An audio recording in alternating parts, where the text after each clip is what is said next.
Assalamualaikum warahmatullahi wabarakatuh. Halo, selamat pagi. Di video kali ini kita akan membahas tentang lapisan sosial dan kelas sosial. Nah, ini adalah hakikat dari stratifikasi sosial. Stratifikasi sosial adalah pengelompokan masyarakat berdasarkan garis vertikal. Harta kekayaan dapat menjadi jurang pemisah antara orang kaya dan orang miskin seperti di dalam gambar itu ya. Itu adalah salah satu ilustrasi dari stratifikasi sosial. Kemudian hakikat stratifikasi sosial, nah ini adalah ada indikator yang menentukan. Indikatornya adalah status sosial yang akan menentukan kelas sosial. Status dan kelas sosial bisa digunakan saling bergantian, yaitu properti atau berwujud barang.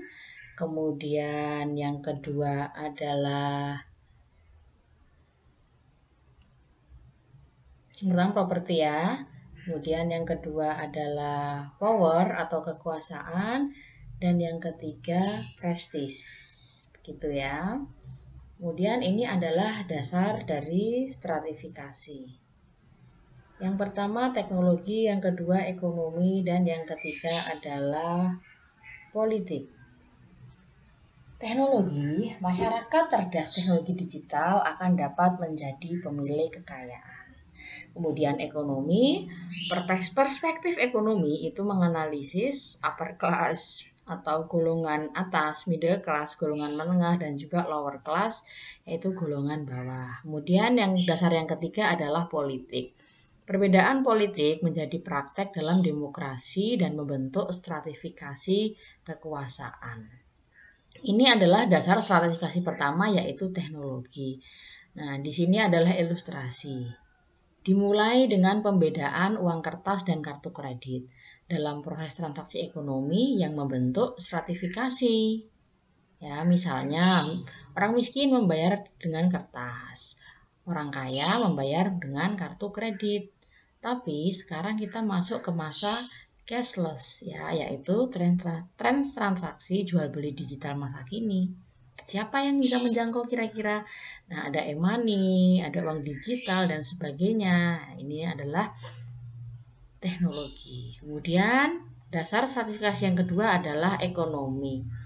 Terlihat ya dari dua ilustrasi di atas, stratifikasi sosial saat ini bukan berhenti pada kepemilikan tanah, tetapi melaju lebih cepat pada pemanfaatan tanah untuk meraih kekayaan, kekuasaan, kewibawaan, serta menambah kepemilikan barang yang lebih mewah atau luxury.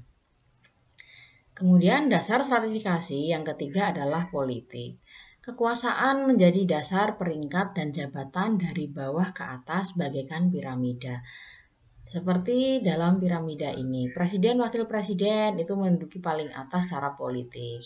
Kemudian ada 34 gubernur, 514 bupati dan wali kota, 7094 camat, ada 83.447 lurah dan kepala desa, dan ada sekitar 263 juta rakyat Indonesia. Kemudian jenis stratifikasi sosial yang pertama adalah keterkaitan antara gender dan pengangguran. Kemudian yang kedua pendidikan dan pengangguran. Dan yang ketiga desa kota. Yang pertama adalah tentang gender dan pengangguran. Dengan mengikuti asumsi pemeringkatan vertikal atau interaksi hierarkis dalam stratifikasi gender, pengangguran terbuka dapat dialami oleh laki-laki dan perempuan.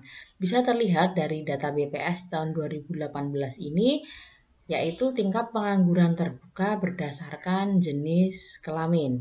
Begitu ya, bisa terlihat. Kemudian jenis yang kedua adalah pendidikan dan pengangguran.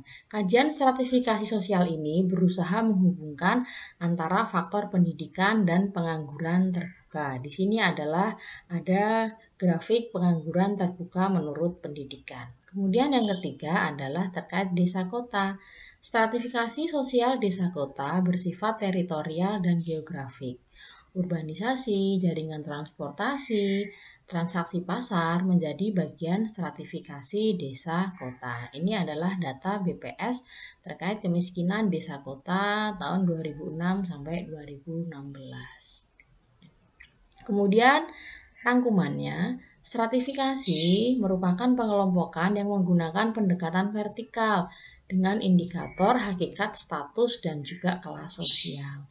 Dasar stratifikasi, ya, pembahasan tentang dasar stratifikasi dikaitkan dengan persoalan terkini yang berkembang di Indonesia, yaitu tentang stratifikasi teknologi digital, stratifikasi ekonomi, dan juga stratifikasi politik.